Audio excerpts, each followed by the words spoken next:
Então tá.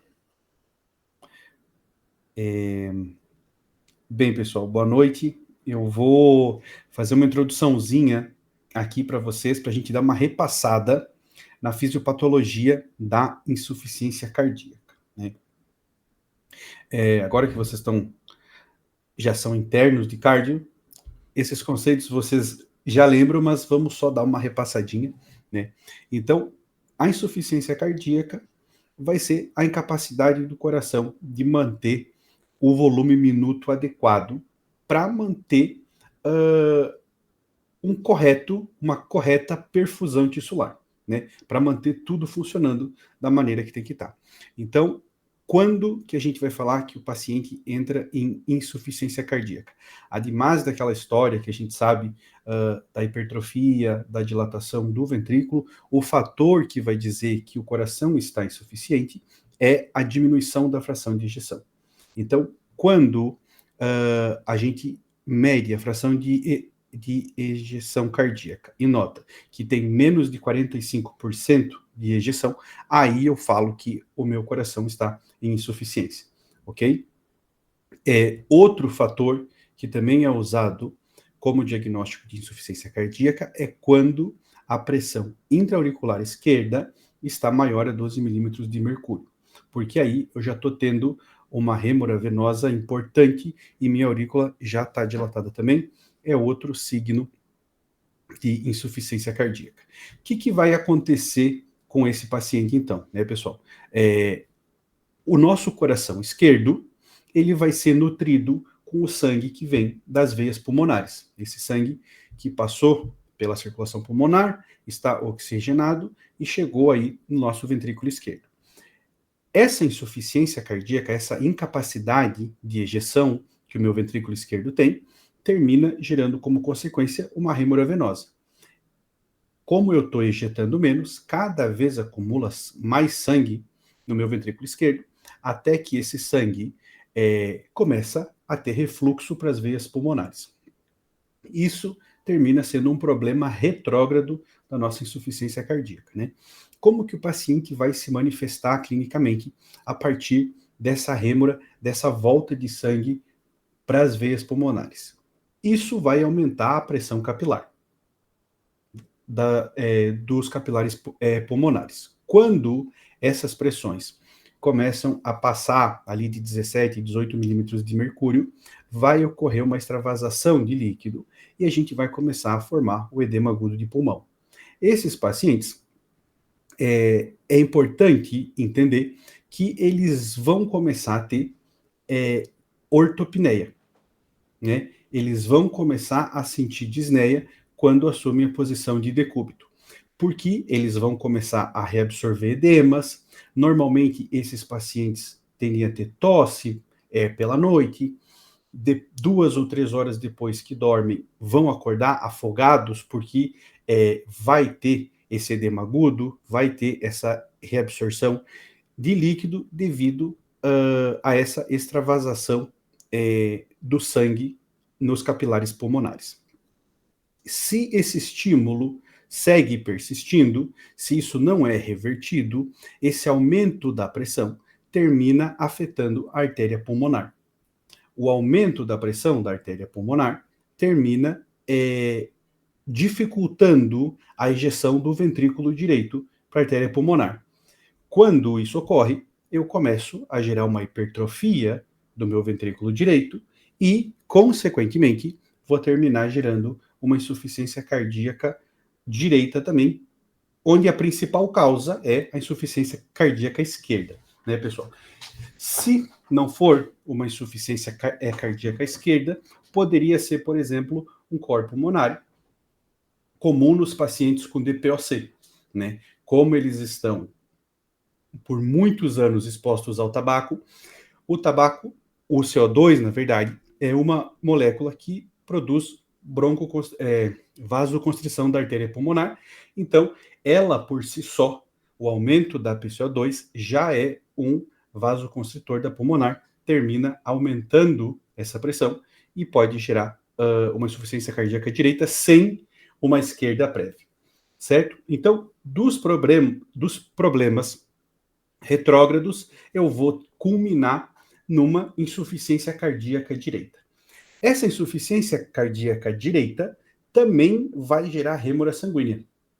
Só que agora, esse ventrículo direito insuficiente termina fazendo com que eu não consiga drenar o meu sangue venoso, que está vindo de todo o meu sistema circulatório, de veia cava superior e inferior, eu não consiga drenar isso corretamente na minha aurícula direita, justamente pela congestão cardíaca.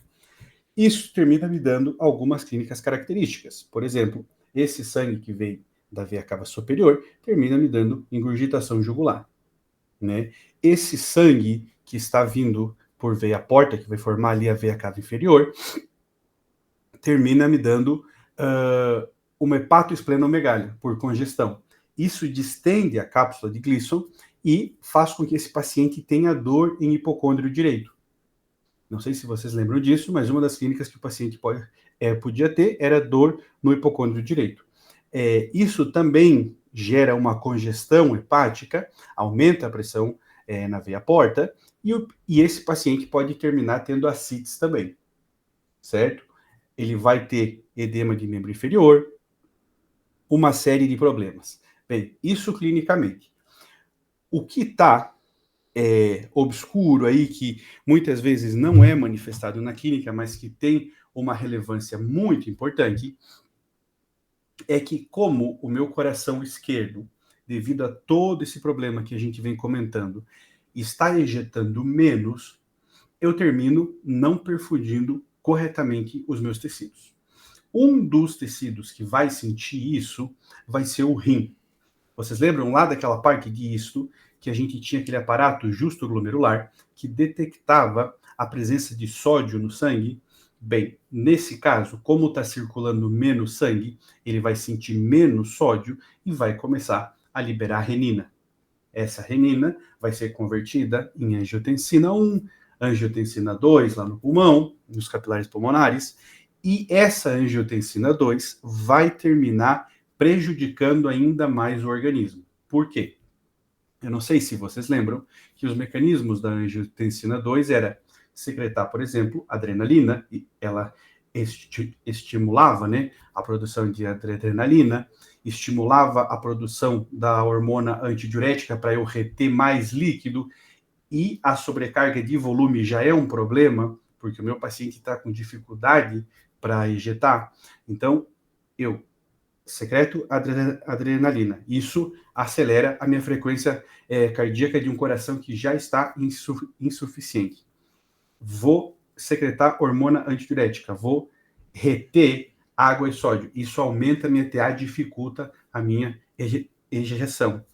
Vou fazer vasoconstrição. Então, todos esses mecanismos do sistema renina, angiotensina, vão terminar prejudicando ainda mais o meu coração. Se eu não entrar farmacologicamente para atuar contra esse mecanismo, o meu sistema vai colapsar, certo? Se esse paciente segue numa evolução com essa insuficiência cardíaca, vão terminar aparecendo outros problemas, né? Por exemplo, a dilatação de aurícula e ventrículo favorecem a aparição de arritmias cardíacas, como a fibrilação, por exemplo, que é uma patologia muito importante, uma vez que ela é formadora de trombos, né? A fibrilação tende a formar trombo nas aurículas, e se esses trombos se soltam, eles são embólicos, podem gerar um infarto, podem gerar um AVC, podem gerar uma série de problemas, um TEP, né? Então, esses problemas todos devem ser monitorados no paciente com insuficiência cardíaca. Uma outra hipótese, pessoal, da insuficiência cardíaca poderia ser uma insuficiência cardíaca com fração de ejeção preservada. A gente falou aqui no começo da aula que para eu falar em insuficiência cardíaca, o meu paciente deveria ter uma fração de ejeção menor a 45%. Bem, existe um tipo de insuficiência cardíaca chamada insuficiência cardíaca diastólica, que é quando o nosso paciente vai ter um problema, na verdade, no chenado. Ele tem um problema diastólico, certo? Isso, pessoal, pode ser oriundo de um infarto, por exemplo, onde ele não consegue por uma perda miocárdica, ele não consegue fazer uma correta relaxação ventricular, um desvio de septum, aonde eu termino diminuindo a minha luz e não consigo fazer um correto chenado, ou também comum naquelas miocardites que são restritivas ou constrictivas, né? Que aí o meu ventrículo não consegue expandir pela constrição e eu não consigo fazer um correto chenado, certo? Eu acho que era mais ou menos isso, Lucas, que eu lembro de fisiopato de insuficiência cardíaca. Eu não sei se vocês têm algumas dúvidas, meninas, que vocês queiram tirar. Por enquanto, não. Lembrou, Bia, de tudo? Ah, mais ou menos, né? Ficou um pouquinho rápido. Se vocês tiverem alguma dúvida aí que vocês queiram relembrar antes de nós entrar com a parte farmacológica. Anne? Ainda não, ainda não. Ainda não? Bem, tranquilo. Eu espero que esse repassinho tenha ajudado vocês a lembrar um pouquinho de como tudo isso ocorria. Espero que esclareça um pouquinho para vocês verem agora a importância da parte farmacológica para a gente não deixar a insuficiência cardíaca colapsar o corpo, porque a resposta do nosso organismo frente a uma insuficiência cardíaca é justamente piorar o quadro, porque o coração, o que ele tem ele está fraco e ele tem que vencer uma pressão muito maior do que ele consegue. O sistema que a gente ativa, que é o sistema renina, termina intensificando isso, porque eu retenho água, aumento a TA e retenho sódio, então, e ainda acelero o meu coração. Tudo isso faz piorar muito o quadro, por isso que é muito importante um tratamento correto dentro da insuficiência cardíaca, tá? Vamos ver o que o Lucas tem para trazer agora para nós. Espero que isso tenha ajudado a esclarecer a fisiopato para vocês. Eu acho que foi perfeito e, inclusive, já vou usar um gancho do que você deu agora, antes de compartilhar a tela, inclusive, porque senão já vou dar um spoiler da resposta para as meninas. Mas como o Pablo falou agora, uma das coisas que tem como resposta do nosso corpo é justamente a ativação do sistema renina, angiotensina e aldosterona. Então a gente já viu alguns fármacos nessas aulas de cardio que tem a ver com isso, com esse sistema aí. Vocês lembram que grupos eram? ARA2 e ECA. Perfeito. Os inibidores da enzima convertidora de angiotensina e os antagonistas dos receptores de angiotensina 2, que atuavam mais que nada antagonizando os receptores de tipo 1. Então, a gente vai ver que, na verdade, a gente tem muitos lugares que a gente pode ativar. E além disso, além do sistema renina-angiotensina-aldosterona, como o Pablo falou, a gente tem uma grande quantidade do que em um paciente com insuficiência cardíaca? O que acumula muito?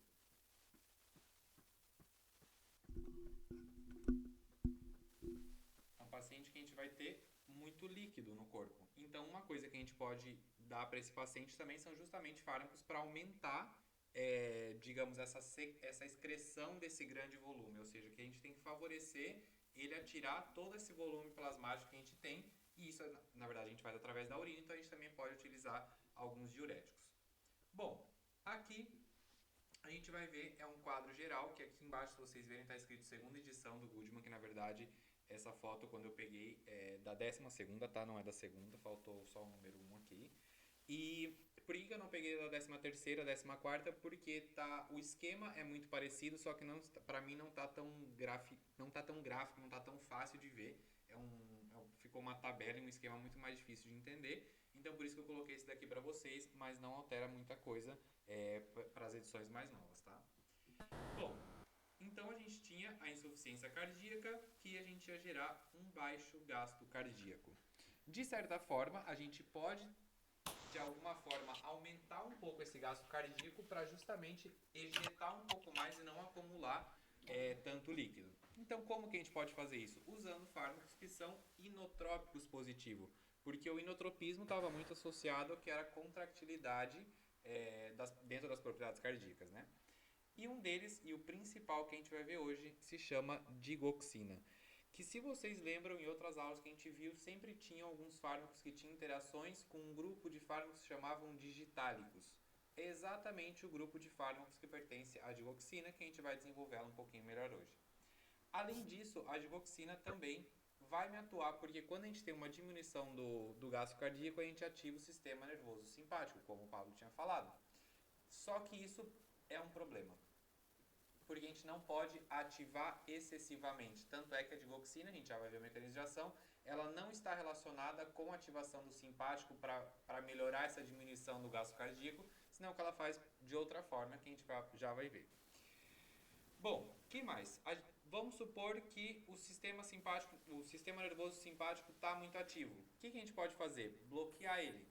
E como que a gente vai bloquear? Principalmente com antagonistas beta, porque os receptores que a gente tinha em maior quantidade, em maior prevalência a nível de coração, eram os receptores beta e principalmente beta 1. Para lembrar, a gente tem um coração, tem 2 pulmões, então beta 1 principalmente coração, beta 2 principalmente em pulmão.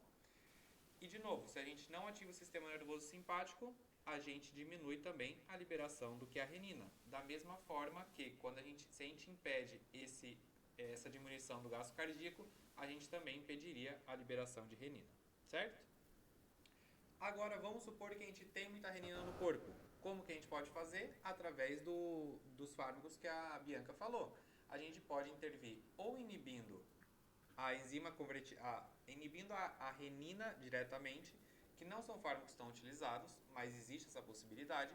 Inibidores da enzima convertidora de angiotensina, que não permite passar a angiotensina 1 para angiotensina 2.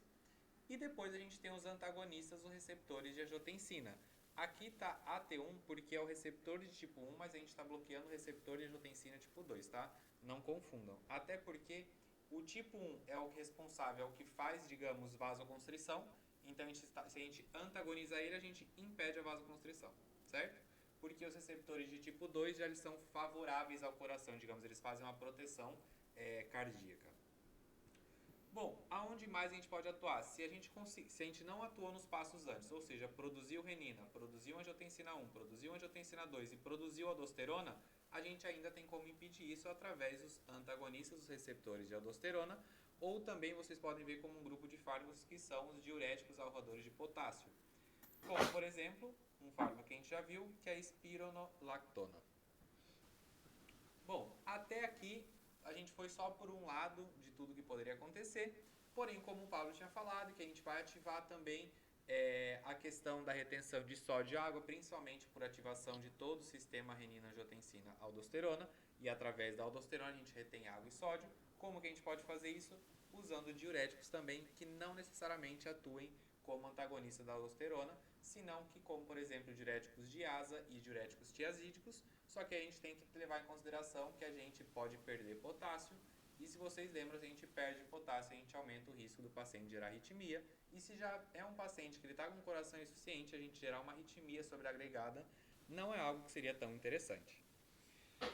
Bom, falei muita coisa até agora, mas esse é um esquema geral de que níveis a gente pode atuar de acordo com tudo que o Pablo falou, de como pode se gerar as consequências, a fisiopato, a piora do caso clínico do paciente, do caso clínico não, como se diz?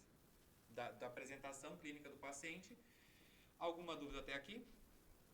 Eu quero colaborar rapidinho antes de eu ir e deixar vocês aqui, ó, para a interna, pessoal. O Rei adora a digitalização rápida e lenta aqui. O Lucas vai passar para vocês com certeza. Os professores dos hospitais adoram que vocês citem a espironolactona como um inibidor da aldosterona, porque ele inibe a remodelação cardíaca, então é importante a ação dele. E tinha mais alguma coisa aqui que eu queria falar para vocês. Que o IECA, o ECA, ele é um protetor renal e você vai preferir ele antes que os antagonistas AT1, a menos que o paciente tenha uma tosse seca muito importante, que é um dos efeitos adversos. Atento com esses detalhes aí para a prova, tá bom? Um beijo para vocês, ótima aula. Obrigado, Pablo, Nos vemos, até mais. Valeu. Falou, tchau, tchau. Bom, então seguimos nós. Isso que o Pablo falou, tá? Não preciso nem comentar mais nada, só agrego uma coisa, porque um critério de suspensão também de IECA, porque daí sim você rota para um ARA2, é o angioedema. porque os ARA2 também podem gerar angioedema, tá descrito na bibliografia, mas é muito raro e em muito menor proporção do que podem gerar os IECAs. Então, se um paciente está com IECA, apresentou angioedema e ou tosse persistente, tosse seca persistente, suspende o IECA e passa para um ARA2. Mas isso que ele falou realmente, digamos, se a gente fosse para escolher como primeira linha na intervenção do sistema renina-angiotensina-aldosterona, primeiro de tudo, a gente vai optar por um IECA.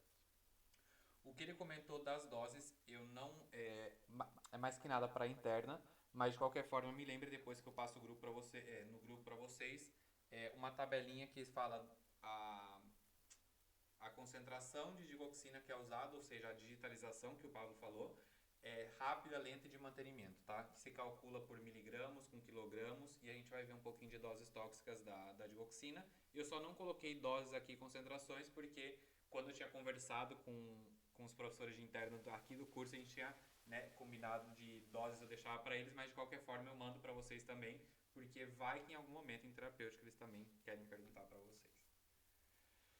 Bom, aqui como eu tinha montado esse pedaço da aula antes de ter a presença do Pablo aqui, eu tinha colocado em como se definir insuficiência cardíaca, as possíveis etiologias, porque a gente pode ter de causa cardiovascular e não cardiovascular.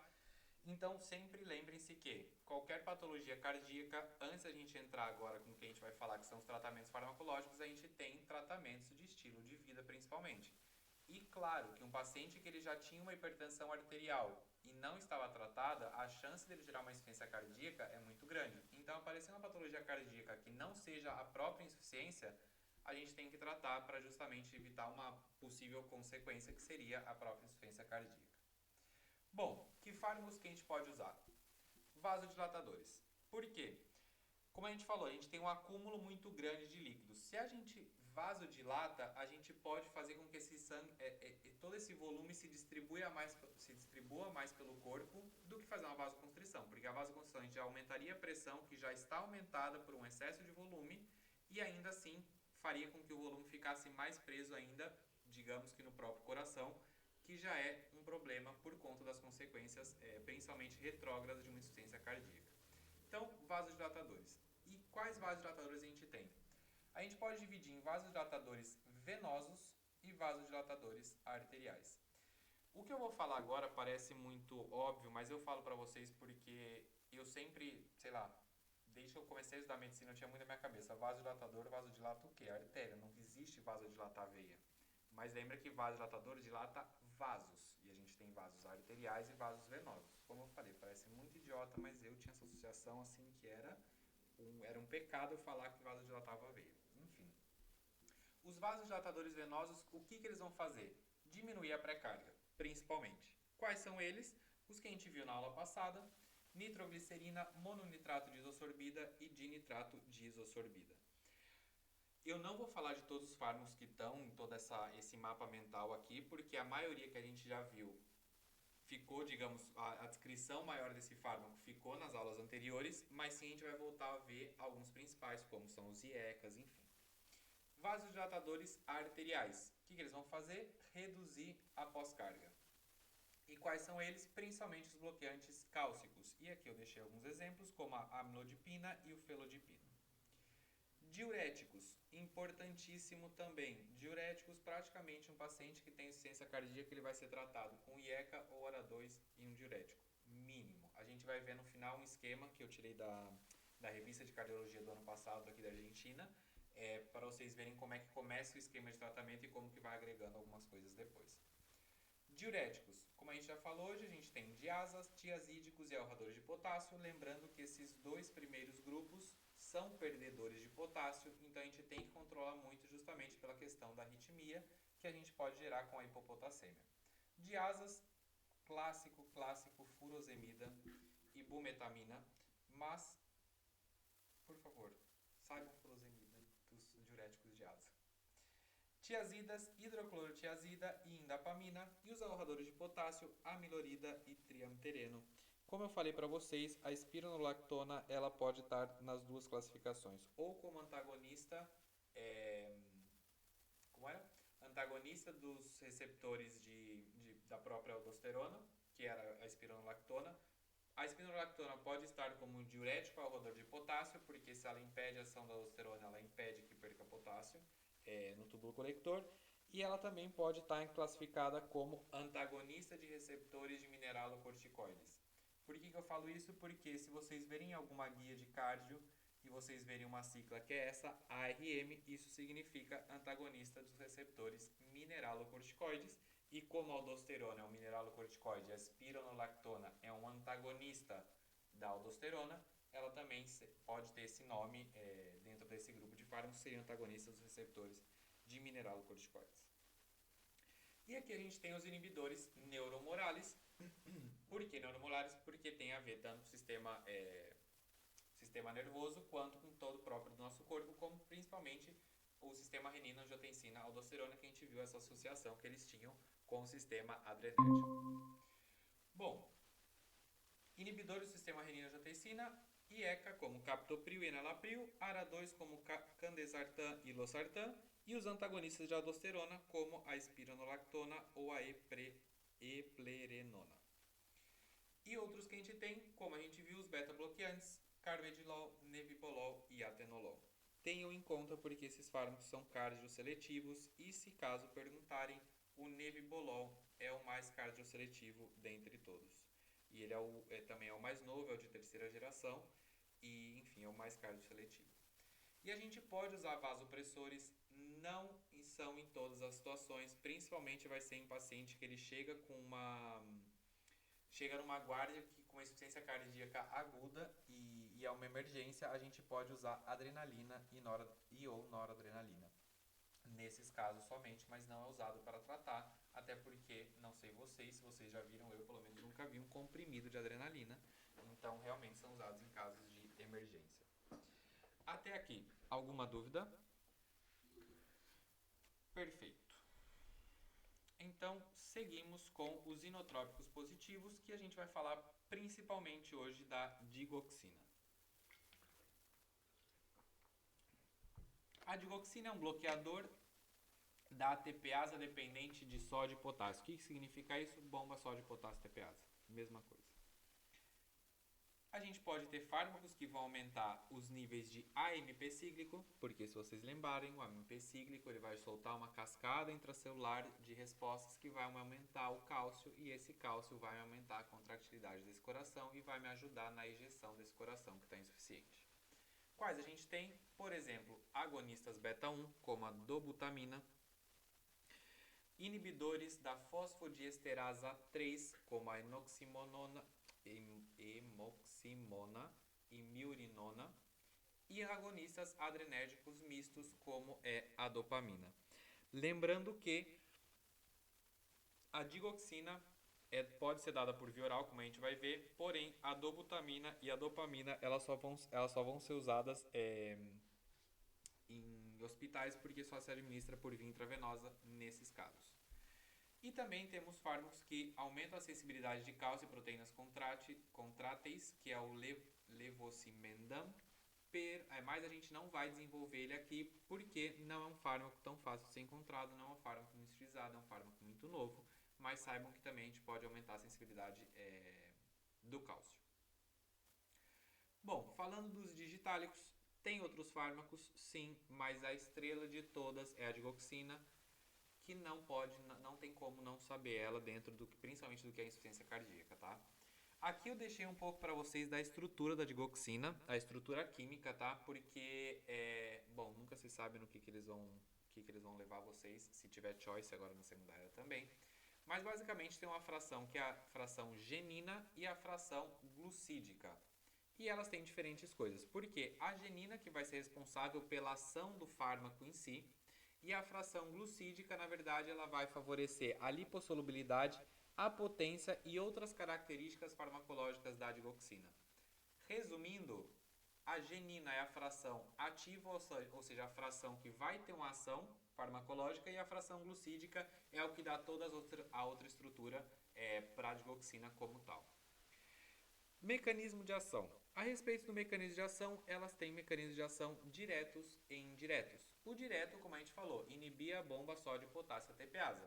E por que isso vai me aumentar o cálcio intracelular? Por quê? Se a gente bloqueia essa bomba, a gente vai ter menos potássio dentro da célula e vai ter mais sódio dentro da célula. Se a gente tem mais sódio dentro da célula, a célula em algum momento vai querer tirar esse sódio. Só que ela não vai poder tirar pela bomba, porque a bomba está inibida. Então ela vai ter que usar outro mecanismo, que vai ser um intercambiador de sódio e cálcio. E se é um intercambiador de sódio e cálcio, a gente quer tirar o sódio de dentro, a gente vai tirar o sódio e vai mandar potássio para dentro. Potássio não, perdão, cálcio para dentro. Se a gente manda cálcio para dentro, a gente aumenta o cálcio intracelular. Por isso que a inibição da bomba sódio-potássio ATPase me aumenta, no final das contas, me aumenta a concentração de cálcio intracelular. E o mecanismo de ação indireto é porque ela estimula o sistema nervoso parasimpático e inibe o sistema nervoso simpático. Não se sabe como, ou seja, a gente não sabe se ela chega ali nos receptores inibitórios do sistema nervoso simpático e inibe, não se sabe, mas sabe que ela estimula o parasimpático e isso é muito interessante porque vai me diminuir um pouco dessa resposta compensadora que o Pablo tinha falado, que é algo que pode ser muito danino para o paciente. Em relação à administração, pode ser administrada por via oral ou por via intravenosa. E aqui a gente tem que tomar um pouco de cuidado com o que a gente administra junto, porque vão interferir na absorção da digoxina, claramente, se for administrada por via oral. Por exemplo, antiácidos, neomicina e com alimentos. Essas interações vão diminuir a absorção da digoxina por via oral. Em relação à distribuição, ela tem uma biodisponibilidade aí intermédia, administrada por via oral. Tem um tempo de vida média entre 1 a 2 dias e tem um alto volume de distribuição. E saibam que se acumula em músculo esquelético principalmente. Até porque está muito relacionado com a bomba e a bomba está muito relacionada com o músculo, o cálcio está muito relacionado com o músculo. Nada, talvez para ficar uma forma mais fácil de lembrar o tecido em si que a digoxina se acumula. Metabolismo, praticamente não sofre metabolismo e o pouco que sofre é a nível hepático por citocromo. Coloquei aqui para vocês a porcentagem, porque no parcial anterior de vocês perguntaram da porcentagem, não sei que fármaco que era excretado por via renal, tá aqui, mas é uma porcentagem muito baixa, diria que quase irrelevante. E a excreção vai ser por via renal. Em que casos que a digoxina vai estar indicada? Principalmente em insuficiência cardíaca com ritmo sinusal. Principalmente não, se não tiver ritmo sinusal, a digoxina não é de indicação. E aqui tem algumas funções dela, digamos. A digoxina em si, ela não vai diminuir a mortalidade, mas pelo menos ela vai me diminuir a entrada desses pacientes em hospital, ou seja, em estados reagudizados, pensando numa insuficiência cardíaca crônica. Então, por mais que ela não diminua a mortalidade, ainda ela é boa porque ela impede que esse paciente tenha um quadro mais grave desenvolvido através da insuficiência cardíaca. Até aqui vamos bem? Bom, digoxina ainda. Aqui a gente vai ver um pouco do que ela faz no eletrocardiograma, que alterações a gente pode ver, que tipos de interações que a gente tem, além daquelas que atuavam diminuindo a absorção, efeitos adversos e contraindicações, que são muitas. Bom, o que ela vai fazer a nível do eletrocardiograma? Tem algo que se chama cubeta digitálica. Se é algo que é tão específico desse grupo, eu aconselho vocês que tatuem no braço de vocês. Cubeta digitálica nada mais é do que... Será que me sai um eletro aqui? Onda P, Q, R, S. E fingimos que isso aqui é uma onda P, isso aqui é o QRS. Esse aqui seria o segmento ST e aqui seria a onda T. Com muita imaginação, tá? Esse segmento ST, tá vendo que ele tem uma barriguinha assim para baixo? Ou pelo menos foi isso que eu tentei fazer? Isso é uma característica de um paciente que toma digoxina, você faz um eletrocardiograma, vai ter um descenso do segmento ST em forma côncava para cima. O que significa isso? Côncava, se a gente olha daqui desse ângulo aqui, isso aqui é um côncavo, isso aqui é convexo, certo? Então, vai ter essa característica do segmento ST num paciente que foi administrado digoxina. Além disso, ela pode me gerar ondas T aplanadas, negativas ou isoelétricas, que isso, lembrem-se que também acontece, ondas T aplanadas ou negativas também acontecem quando a gente tem uma hipopotassêmia e gerar uma arrítmia no paciente. Na verdade, só a hipopotassêmia em si ela já pode aplanar uma onda T ou negativizar ela também. Pode me prolongar o intervalo PR e pode me acortar o intervalo QT.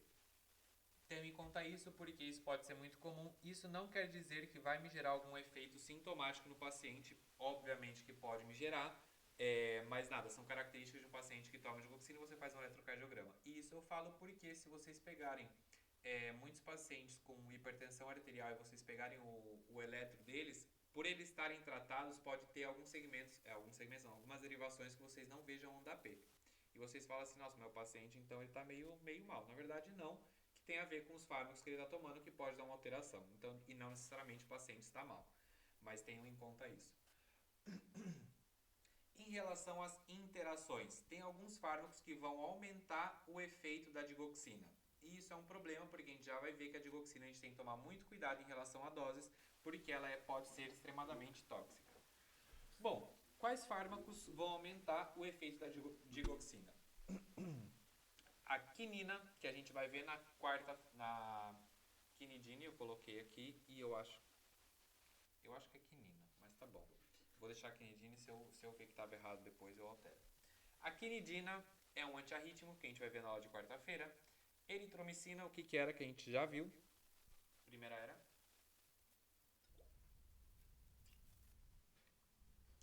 Com medo de falar. Era. Se eu lhe certo seus lábios, você falou macrólido. É um macrólido, um antibiótico macrólido.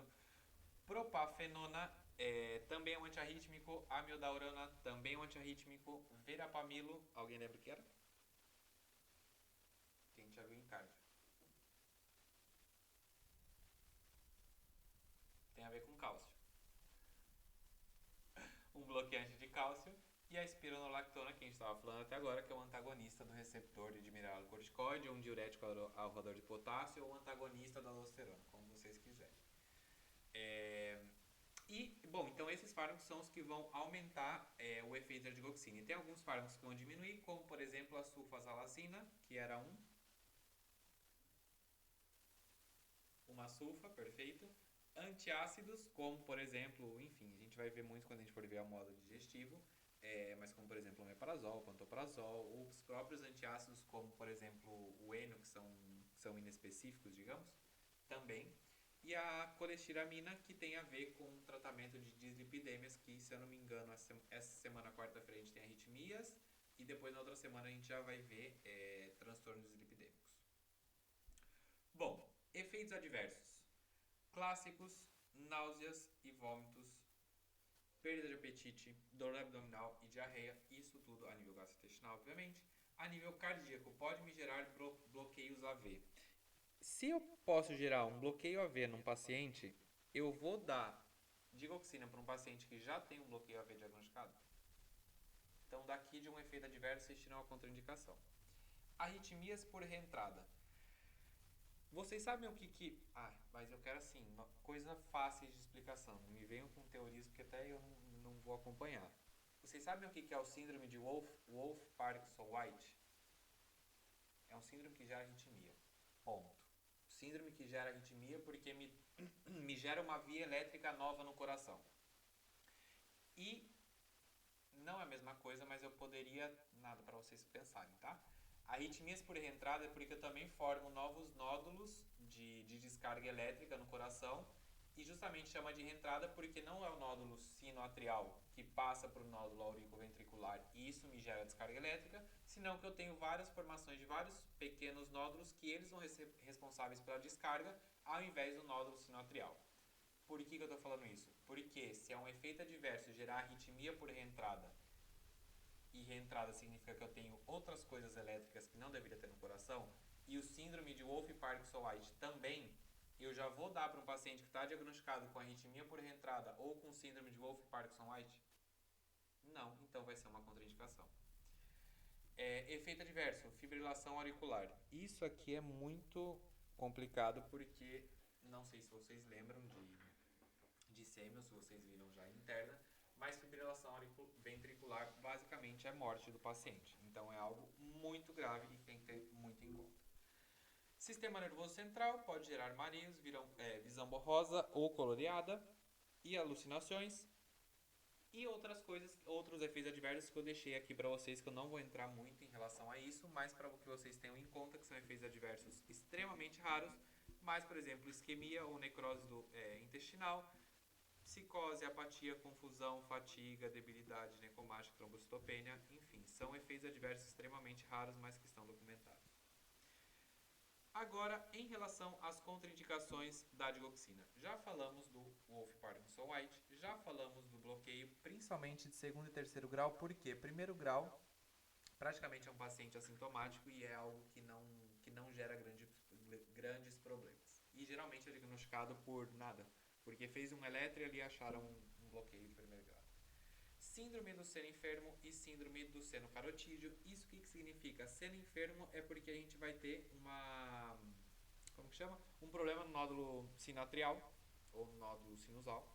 E do seno carotídeo, justamente na parte do seno carotídeo a gente tem o controle também da pressão arterial, principalmente do fluxo sanguíneo cerebral. Se a gente tem algum problema em um desses dois controladores, digamos, está contraindicado porque justamente ela pode piorar o quadro desses pacientes. Uma miocardiopatia hipertrófica obstrutiva também, porque se a gente falou que ela aumenta o cálcio, ela vai aumentar a contração. Só que a gente vai aumentar a contração no coração que já está hipertrófico e tem uma obstrução, vai dar ruim.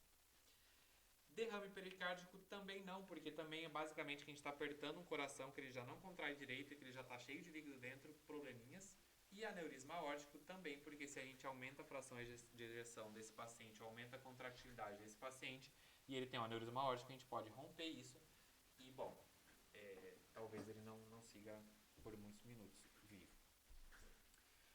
Alguma dúvida até aqui?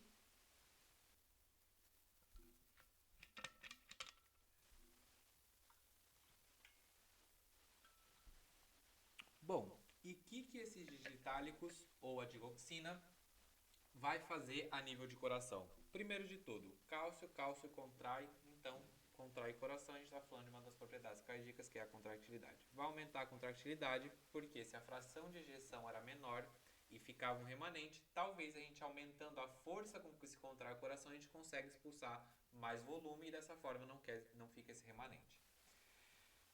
Ele vai modificar as propriedades cardíacas. De que forma? Várias coisas ele vai fazer. Diminui a frequência de disparo do nódulo sinoatrial. Dessa forma, o paciente ele não vai ter uma frequência alta, mas basicamente ele não vai trabalhar tanto, mas ele vai trabalhar com mais eficiência, porque você aumentou a contractilidade. Ou seja, ele contrai com maior força, mas ele não precisa estar toda hora contraindo. Aumenta a frequência do marca-passos ectópicos cardíacos. Ectópicos quer dizer que está em outros canos, é basicamente esses nódulos de reentrada que eu falei da arritmia. Isso ele vai fazer a doses tóxicas, ou seja, não é algo que a gente busca, porque a gente acabou de falar que ele pode gerar uma arritmia como efeito adverso, que isso não era bom, que era uma contraindicação no síndrome de Wolff-Parkinson-White, então isso ele vai gerar se a gente tiver doses tóxicas de digoxina. E a gente vai ver...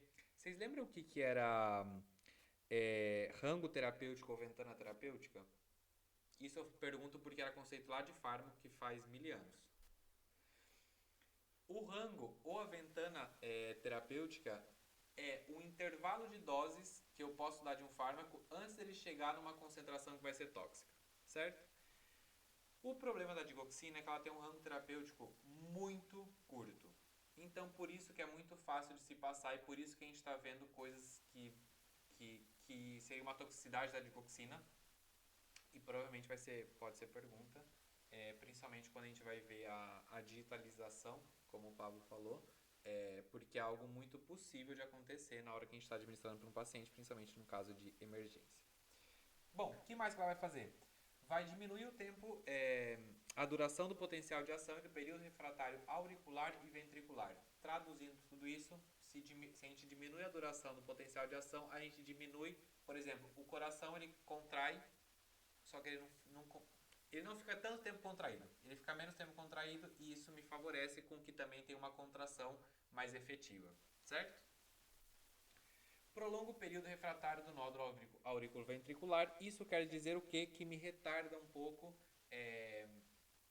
me diminui também a frequência cardíaca, porque pensem que ele vai ficar por mais tempo nesse período refractário, ou seja, mais tempo sem poder ser despolarizado, e dessa forma não contrai tanto o ventrículo, ou seja, eu não forço tanto o ventrículo. De novo, para buscar uma contração mais efetiva e não aumentar a frequência cardíaca, porque aumentar a frequência cardíaca não vai me resolver nada se eu não tiver uma boa ejeção.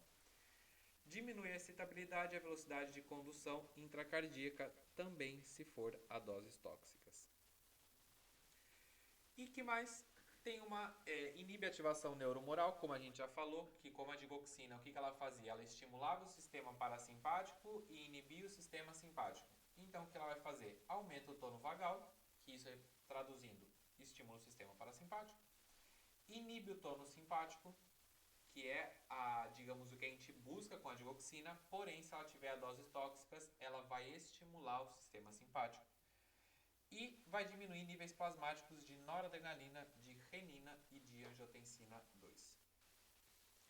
Principalmente em relação ao tono simpático. Deu para entender que o que ela faz é diminuir o tono simpático, só que se ela for dada doses tóxicas, vai inverter. Ela vai estimular tudo, tanto o parasimpático quanto o simpático, certo?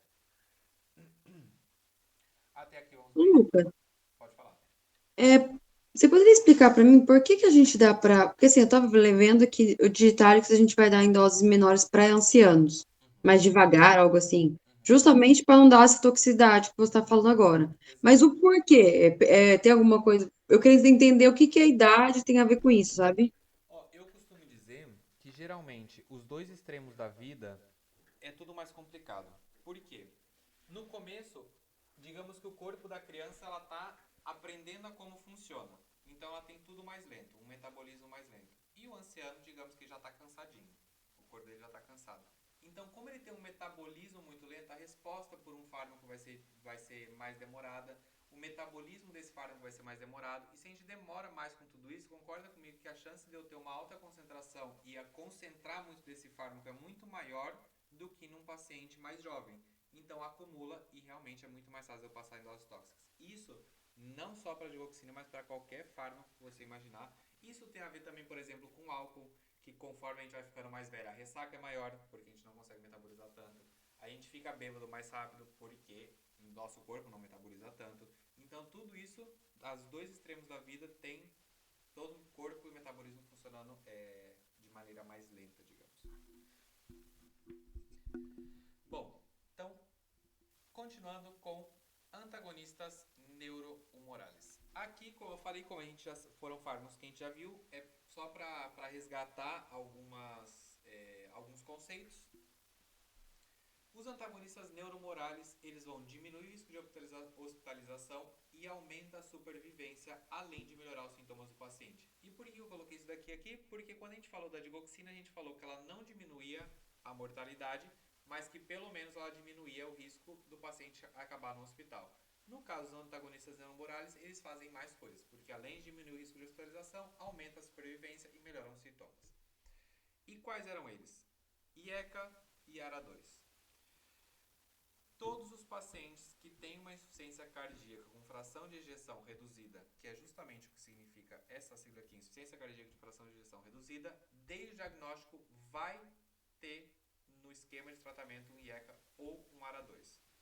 Quando que a gente vai optar por um IECA ou por um ARA2? Primeiro de tudo, IECA. Se ele apresentar angioedema ou tosse seca persistente, eu passo ARA2. Porém, o que o Pablo falou em relação aos IECA, que eles têm uma maior proteção renal, é verdade.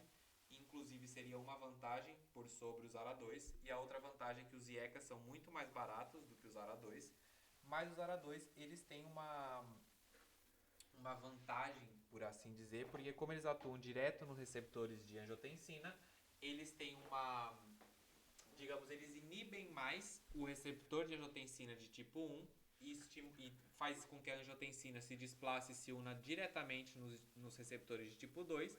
E como a gente já falou, os receptores de tipo 2 eles têm propriedades que são cardioprotectoras.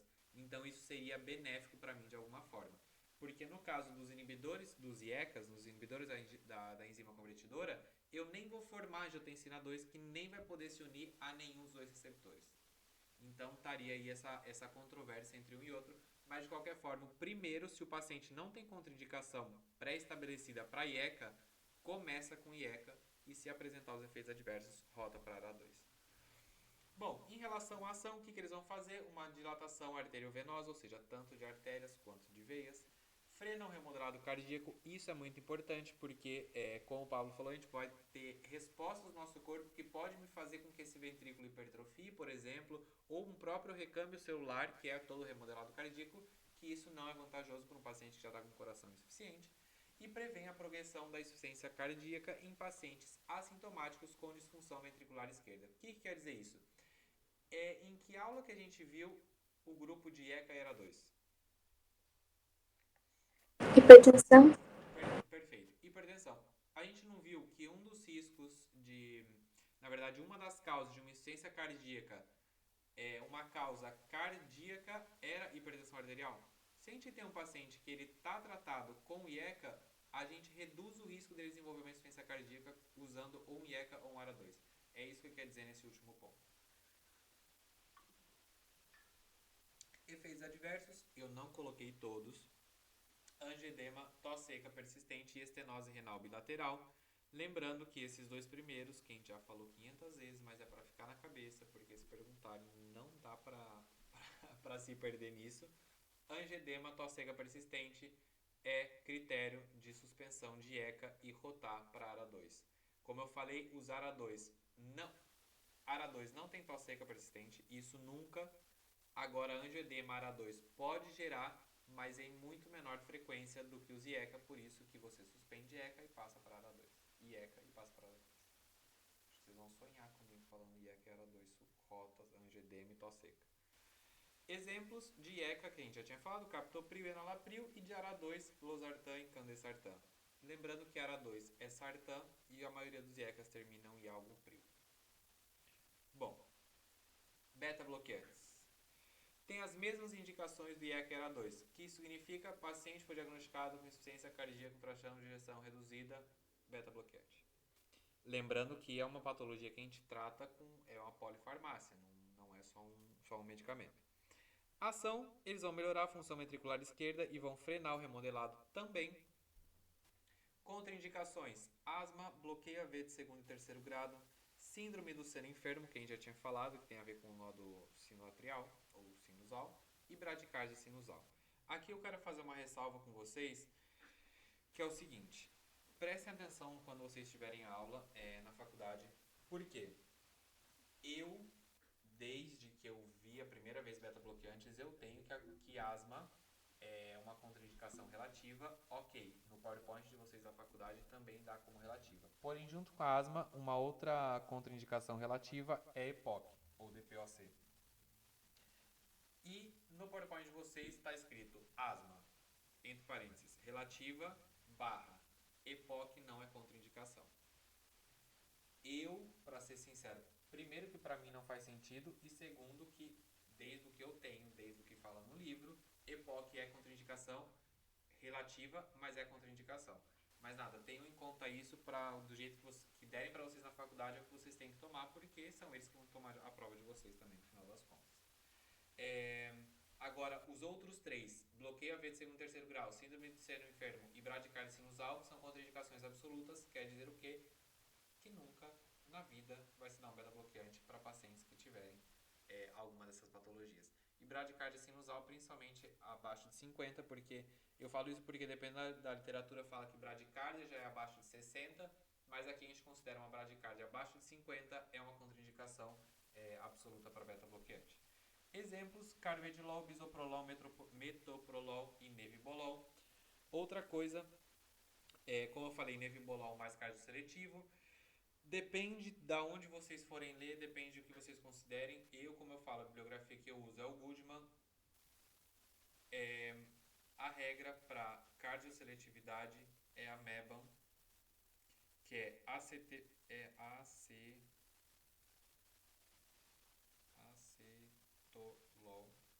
metoprolol, tô escrevendo igual criança, metoprolol, esmolol, bisoprolol, atenolol e nebivolol. Por que eu estou passando isso? Porque essa regra mnemotécnica aqui eu uso para saber quais são os beta-bloqueantes cardioseletivos.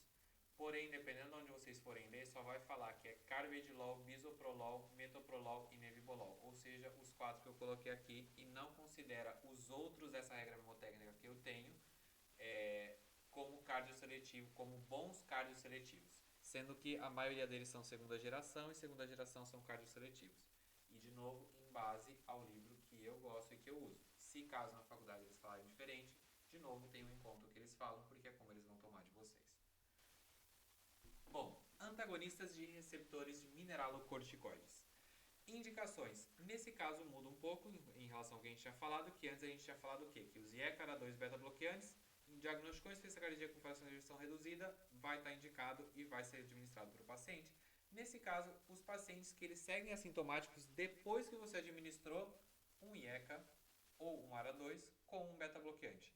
Ou seja, o paciente já estava tratado, mas ainda assim segue com sintomatologia, a gente pode agregar um antagonista dos receptores de mineralocorticoides.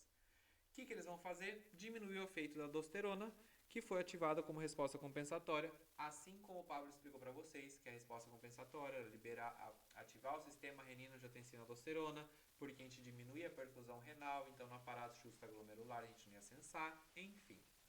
Para a gente diminuir essa resposta compensatória vindo da aldosterona, a gente dá esses antagonistas e justamente vai diminuir a sintomatologia do paciente, porque a sintomatologia da insuficiência cardíaca não são todas, tá? Pelo amor de Deus. Mas muitas delas vêm através da compensação que o nosso corpo tenta fazer. Efeitos adversos, de novo, tem vários, mas como a gente já viu os fármacos, que eu vou colocar os principais. Hipercalemia e insuficiência renal. Lembrando que, apesar de não ser tão frequente como a hipocalêmia, a hipocalêmia gera arrítmia, certo?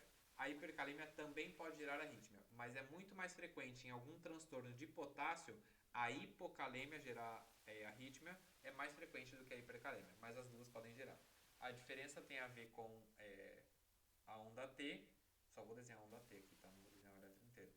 Mas que na hipocalêmia a onda T ou ela está aplanada ou ela está negativa, e na hipercalêmia a onda T ela está picuda. Só para vocês terem conta, sei lá, para internos serve. E você tinha falado dos elétrons, agora eu já comecei a pensar nos elétrons também. Exemplos dos antagonistas, como a gente tinha visto, a espironolactona e a eplerenona. Bom, vamos bem até aqui? Então, seguimos. Aqui eu coloquei outros fármacos, porque não são fármacos tão usados, mas de qualquer forma, literal, pelo menos o que eu vi na Java de vocês, eles soltam 2 nomes dos fármacos, mas não explicam sobre, mas eu resolvi, sei lá, dar um pouquinho de informação para não deixar tão vago. O sacubitril, na verdade, é muito raro ele ser usado sozinho. Ele é usado principalmente com valsartan, que era um ARA2, um ARA2. Até eu coloquei aqui, mas literal, é raro. Tanto é que se vocês forem procurar no Google sacubitril, vocês vão ver que é uma caixinha que vai estar escrito sacubitril mais valsartan, porque não existe é a mesma coisa, sei lá, uma amoxicilina com ácido clavulânico, não existe um fármaco que seja ácido clavulânico sozinho, entendeu? É basicamente isso. Mecanismo de ação, inibe a neprilizina. Tá, e o que é isso? A neprilizina, ela degrada péptidos vasoativos. Por exemplo, o BNP, como por exemplo o fator natriurético atrial. E se ela é a que degrada isso, e eu inibo a enzima que degrada esses péptidos, eu diminuo a degradação dos péptidos, e se eu diminuo a degradação deles, eu tenho mais deles disponíveis. se eu tenho eles mais disponíveis, eu consigo alterar e melhorar a contração do coração, certo? Bom, se administra principalmente com valsartan, pode ser com outros ARA2? Pode, mas a principal formulação é sacubitril junto com valsartan. Usos, principalmente porque eles vão reduzir a mortalidade. Aqui é interessante saber isso, porque a gente somar um ARA2 com o sacubitril, a gente pode diminuir a mortalidade, coisa que os ARA2 sozinhos não poderiam fazer. Eles diminuem o risco de hospitalização, já até esqueci. Aumenta a sobrevivência e melhora os sintomas, mas não em nenhum momento fala que diminui a mortalidade. Aumentar a sobrevivência não é o mesmo que diminuir a mortalidade. Tá? Bom, e pacientes com insuficiência cardíaca sintomática. Até porque um paciente com insuficiência cardíaca assintomática, dificilmente ele vai ser tratado, porque dificilmente ele vai ter sido diagnosticado com insuficiência cardíaca. Bom, efeitos adversos, principalmente hipertensão arterial, porque a gente vai aumentar os péptidos vasoativos. Hipercalêmia, pelo mesmo motivo, porque a gente também vai mexer a nível renal, e isso a gente vai fazer com que a gente retenha potássio. Insuficiência renal, pelo mesmo motivo, porque a gente também vai estar mexendo a nível renal e pode me gerar um angioedema. E aqui eu faço uma pergunta para vocês, porque às vezes essas associações parecem muito óbvias quando alguém fala, mas para começar a fazer realmente associação. Qual era o outro fármaco que a gente falou que pode causar angioedema, que justamente era um critério de suspensão? IECA? Porque a gente fala que IECA era 2, bem entre aspas, mesma coisa. Com a diferença do efeito adverso, que a gente já falou 500 mil vezes. Agora, por que a gente não usa o sacubitril com um IECA e sim sempre vai ser associado com ARA2? Porque se o IECA causa angioedema, e já é comum, e eu esqueço que gravo, já ia xingar.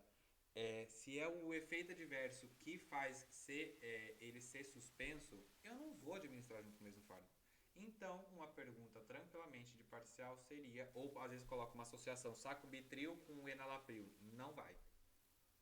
E é por isso. Bom, vericiguat. Mecanismo de ação. Ele estimula diretamente a guanilato ciclasa. O que a guanilato ciclasa vai fazer? Bem parecido com o que a gente faz quando a gente aumenta o MP cíclico. A gente aumenta, nesse caso, o GMP cíclico intracelular. Isso vai me restabelecer uma via que é da óxido nítrica junto com a guanilato ciclasa, junto com o GMP cíclico. E tudo isso daqui, no final, me gera vasodilatação. Esse GC aqui é da guanilato ciclasa, tá? Que eu coloquei abreviado.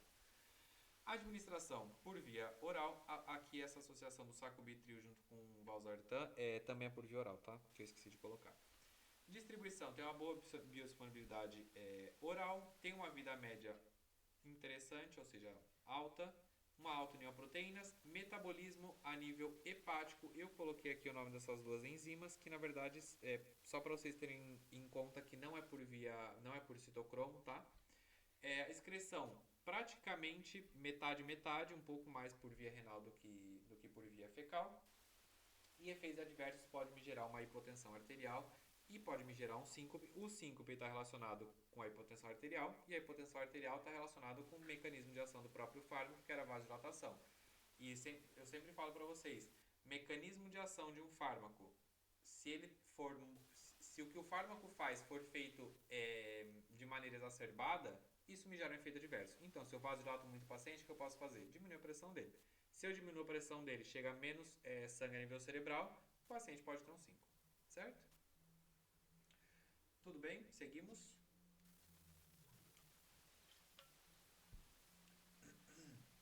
Bom, agora, mudando um pouquinho o tema.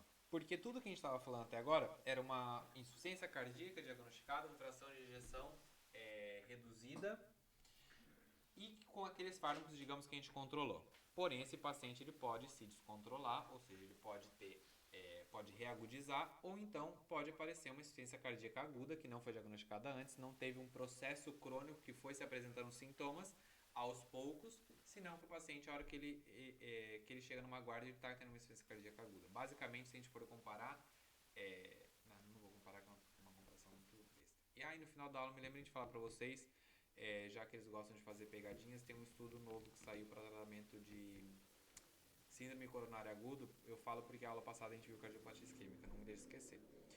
Bom, como que vão se apresentar esses pacientes? Com baixo volume minuto, signos de hipoperfusão e congestão, ainda que tenham usos de vasodilatadores e ou diuréticos. Ou seja, o paciente está tomando um vasodilatador e ou um diurético e ainda assim está congestionado, justamente por toda a fisiopato que o Pablo explicou, dessa retenção de líquido. E vai estar com signo de hipoperfusão, porque a gente não ejeta muito, e baixo volume minuto, porque é o que acontece dentro da fisiopato da insuficiência cardíaca, só que isso aparece assim, porque a gente está falando de uma aguda ou de uma crônica reagudizada. Nesse caso, o objetivo vai ser exclusivamente melhorar a contractilidade do miocárdio e também, obviamente, diminuir os sintomas do paciente. E os fármacos que a gente pode usar são os que vão aumentar a AMP cíclico intracelular, e aqui entra os agonistas. Agonistas beta, que era a dobutamina, e a gente também tinha a dopamina, que na verdade era um agonista misto, mas que entra como agonista beta, a gente já vai ver o porquê. E inibidores da fosfodiesterasa 3, que tinha a ver também com a degradação de AMP cíclico, enfim. E por que os agonistas beta... aqui é uma pergunta maravilhosa, de Bioc. Um dia o Pablo devia estar aqui ainda. Por que quando eu uso um agonista beta eu aumento a AMP cíclico intracelular? Caguei com todo mundo. Porque os receptores beta, eles são receptores de membrana associados à proteína GS. E GS tem toda aquela cascada, que eu não vou me meter muito nisso, mas no final de tudo, segundo o mensageiro, é aumentar o AMP cíclico intracelular. Por isso que agonistas beta está dentro desse grupo de fármacos que aumentam o AMP cíclico.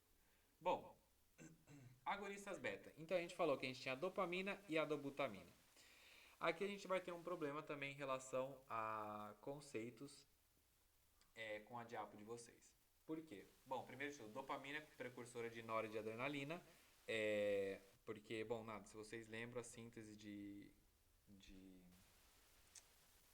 noradrenalina era tirosina, passava a dopa, ou L-dopa, que é justamente o fármaco que usa para tratar Parkinson, passava a dopamina, que passava a nora, e nora podia passar a adrenalina.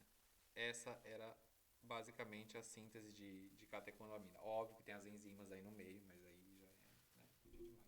Bom, então a dopamina é precursora de nora e de adrenalina. Por isso que, de certa forma, vai estimular todo o sistema simpático nesse caso. E, de certa forma, vai estimular a contractilidade também. Mecanismo de ação. Bom, aqui vem o problema. A dopamina ela tem algo que se chama, como a adrenalina tem também, algo que se chama efeito Dale ou efeito Dali. Literalmente, como fala em espanhol, Dali. O que isso significa? Que a baixas doses ela vai ter um tipo de ação, doses intermédias vai ter outro e altas doses vai ter outro. Isso tem a ver com, digamos, a quantidade de receptores que ela vai se unir, e aqui receptores justamente ela pode se unir quando ela está em altas doses, baixas ou intermédias. O problema aqui é que na diapo de vocês, e a diapo que eu estou falando de vocês é do ano passado, tá? Óbvio que eu não tenho a desse ano, mas eu falo em referência ao ano passado e espero que eles tenham mudado, então talvez o que eu estou falando para vocês aqui que está diferente da faculdade de vocês, agora já talvez não esteja. Mas enfim, a doses baixas, vocês vão concordar comigo que a dopamina existe, a gente tem receptores no nosso corpo que se chamam receptores dopaminérgicos, D1, D2 e D3. Concorda comigo que se a dopamina ela tem um receptor que é próprio dela, se ela está a dose baixa, ela vai se unir a outra? Não faz sentido. Mesma coisa, vocês terem um carro de vocês e vocês quererem pegar o carro do outro, mas você tem o teu carro, entendeu? Não faz sentido. E na diapo de vocês fala que a dopamina a doses baixas ela tem agonismo alfa 1. Primeiro, para mim não faz sentido. Segundo esse efeito Dale, quando foi feito... Isso aqui foi feito um experimento com um cara que não tinha nada para fazer e foi estudar adrenalina e dopamina e descobriu que elas têm ações diferentes. A dopamina a doses baixas, ela vai ser agonista D1. A dose intermédia, ela começa a atuar em beta 1 e em alfa 1. E quando ela tenha doses altas, ela fica praticamente exclusiva como agonista alfa-1. Então, bom, para que vocês tenham em conta isso mais que nada. Até porque, se a gente está falando que a gente quer a dopamina para a gente gerar uma possível vasodilatação no paciente, e a gente vai usar doses baixas dela, e a gente atua como agonista alfa-1, se vocês lembram de físio, de sei lá, de que inferno que era, alfa-1 faz vasoconstrição. Então não faz sentido. Tá entendendo? Nada, só queria deixar essa indignação minha, mas espero que vocês entendam que baixas doses eu vou buscar justamente, primeiro que um fármaco, quando eu vou administrar, eu busco usar a menor dose possível dele para atingir o objetivo que eu quero. Se eu der doses baixas e ele for realmente agonista alfa-1, ele vai fazer vasoconstrição e não é o que eu estou buscando. Então, doses baixas, agonista D1, ou se vocês querem, podem tomar como agonista B1 também, ou seja, beta-1, que vai fazer vasodilatação. Mas agonista alfa-1 com doses baixas, não. Vejam o que eles vão falar e depois, inclusive, me dêem um feedback, porque às vezes eles têm uma explicação racional, sei lá, e que eu não tenha também, mas para mim não faz sentido. Bom, a administração vai ser por via intravenosa contínua, assim como também vai ser a dobutamina. Em relação à distribuição, ela tem um tempo de vida média muito curto, de 1 a 3 minutos, assim como a dobutamina também, e é justamente por isso que a administração delas é exclusivamente por via intravenosa contínua, porque esse é um fármaco que a gente dá um comprimido, que dali 3 minutos já tem metade do que a gente deu, e fora o que ele perde por ser via oral, não faz muito sentido. Metabolismo por MAO e por CONT, que se vocês lembram eram as enzimas que degradavam a adrenalina e noradrenalina, MAO, que era a monoaminoxidase, e a COMT, que era a catecol, O-metil transferase. Excreção por via renal.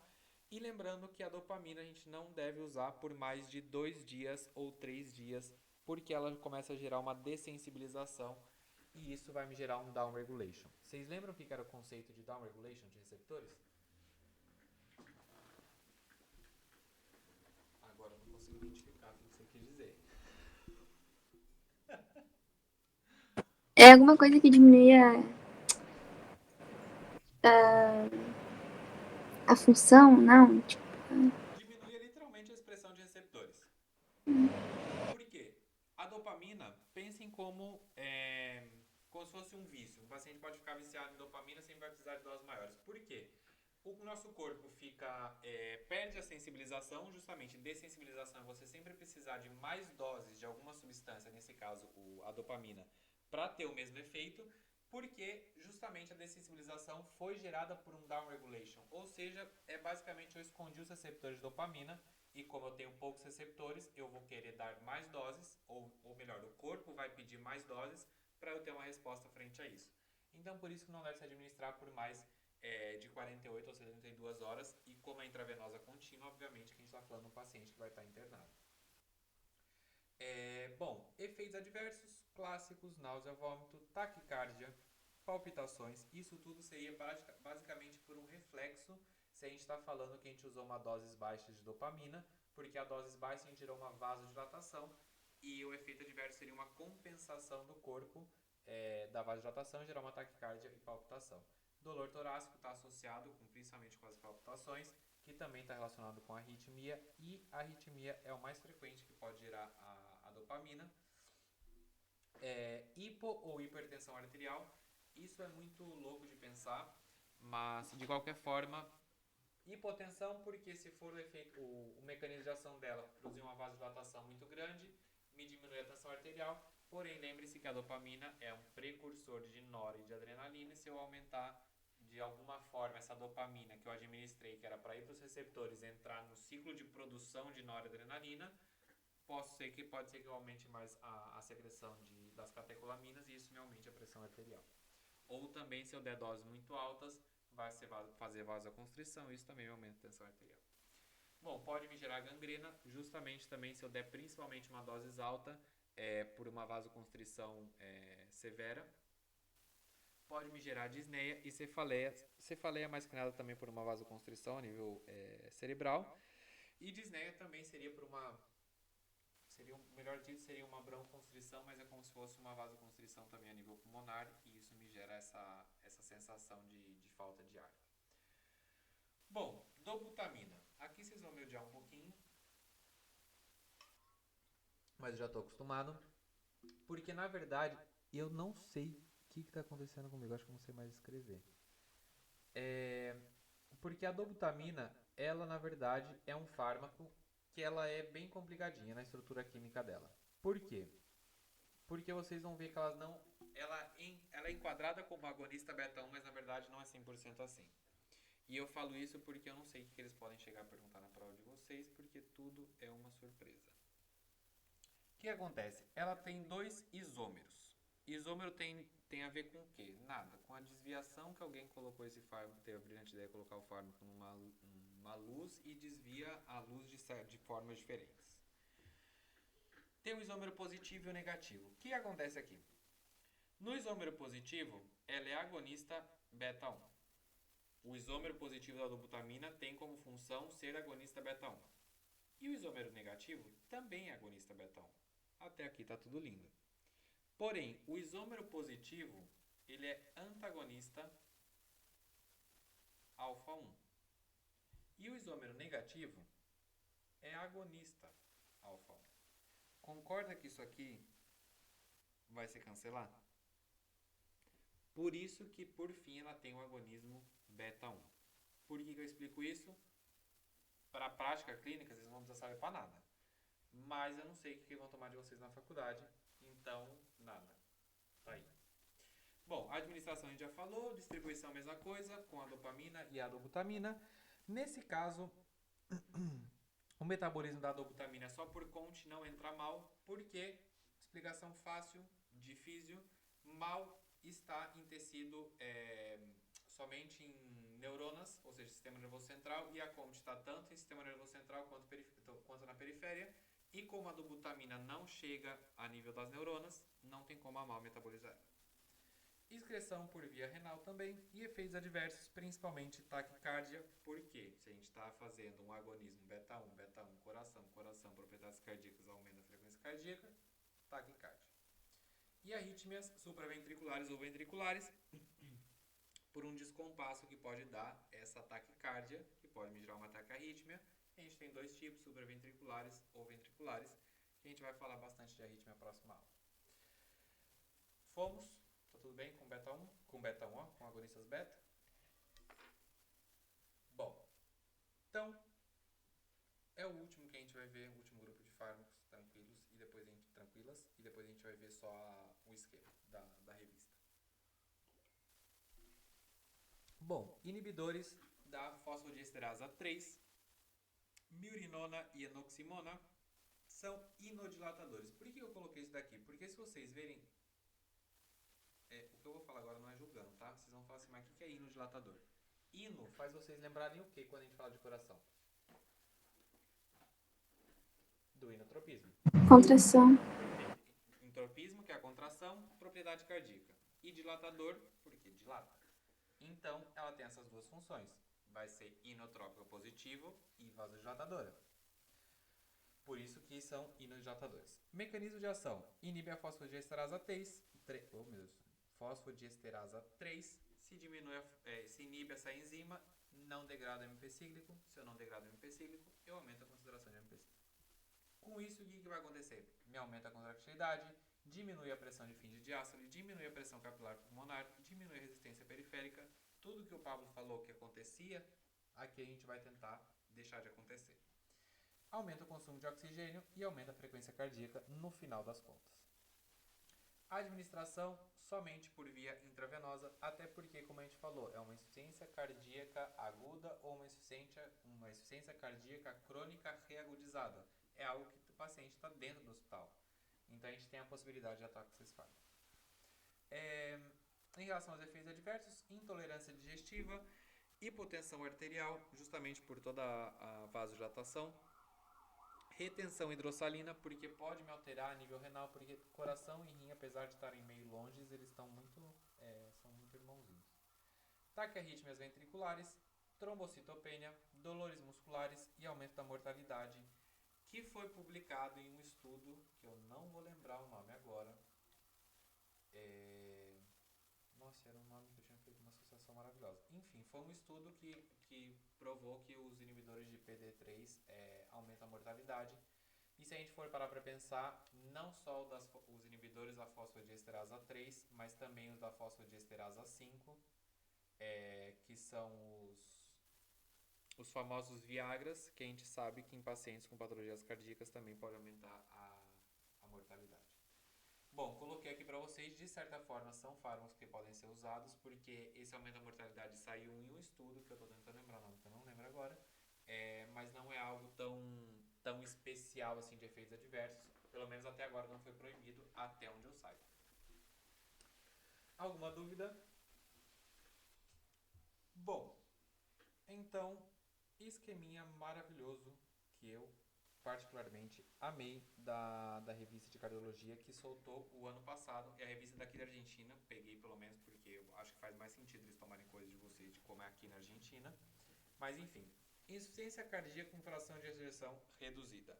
Se a gente tem causas que se podem corrigir, que por exemplo não foi uma origem cardíaco, que a gente pode corrigir de outra forma, é um tratamento específico que não envolve farmacologia. Pode envolver, mas não diretamente esses fármacos que a gente viu, que RM seria a revascularização miocárdica e RV, que é a reparação valvular, tá? E aqui vocês vão falar assim, tá, mas como é que eu vou lembrar disso que você está me falando? Porque aqui eu também estou usando minha colinha para ver o que significa cada coisa. Porque aqui embaixo, ó, tá RV, reparação valvular, RM, revascularização miocárdica. Bom, e se as causas não são corrigíveis com tratamentos como a revascularização miocárdica ou a reparação valvular ou algum outro tipo de procedimento, a gente começa com os famosos fármacos. Por que a gente não falou desses carinhas aqui hoje que são importantíssimos? Os ISGLT2. O que eles são? Inibidores do transportador de glucosa e sódio luminal a nível renal, do tipo 2. Porque, na verdade, se eu não estiver tão enganado em relação ao nosso cronograma, quarta-feira agora é arritmia, semana que vem dislipidemia e na outra semana a gente já começa com diabetes. E os inibidores de SGLT2 são clássicos de diabetes, então a gente vai ver muito bem eles lá. BB, beta-bloqueantes. ARM, como eu falei para vocês, eram os antagonistas dos receptores de mineralocorticoides, que eram os antagonistas de aldosterona, que era principalmente a espironolactona. E os ARMI, que na verdade são que estão compostos praticamente pelos IECA e ARA2, que ARMI seriam inibidores da neprilisina e receptores de angiotensina 2.